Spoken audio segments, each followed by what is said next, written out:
उधर बहुत औरतें हैं, बहुत सबके प्रणाम, सबके प्रणाम।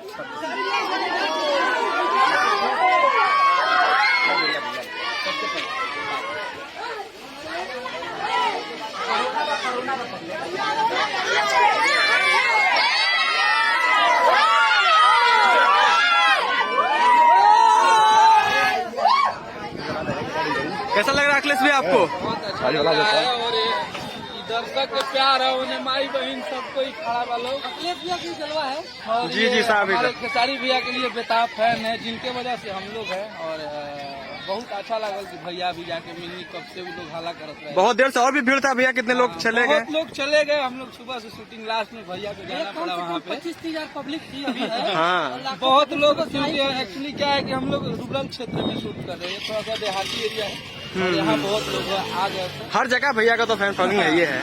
तो बहुत अच्छा लगा। और ये हमारे टीम है, आशीष भैया, गोल्डी भैया, सब लोग हैं यहाँ स्टूडियो में। हाँ, अखिलेश भी हमारे बहुत ही अच्छे राइटर हैं, क्या क्या गाना लिखे हैं, सुपर हिट। ये बंगलिनिया वाली टीम है, संतोष भैया कैमरा कर रहे बंगलिया हैं। वाली टीम है। हाँ, और इसी तरह आप लोग भैया ने लिखा था, बहुत ही अच्छा। बहुत ही अच्छा गर्दा लिखते हैं भैया, गर्दा एकदम। लगन में सबसे ज्यादा मिला है तो बंगलिनिया। बंगलिनिया। तो आप लोग कमेंट में इसको जरूर बताएगा कि आप लोगों को वीडियो, ऑडियो और गीत जो हमारे अखिलेश भाई लिखे हैं कैसा लगा। इस बार सावन का टोटल गाना शूट कर रहे हैं, गोल्डी भैया, आशीष भैया, गाने। गर्दा है सब। आप लोग गाने को ट्रेंडिंग में लाइएगा, यही आप लोगों से उम्मीद है। जय हो। Love you.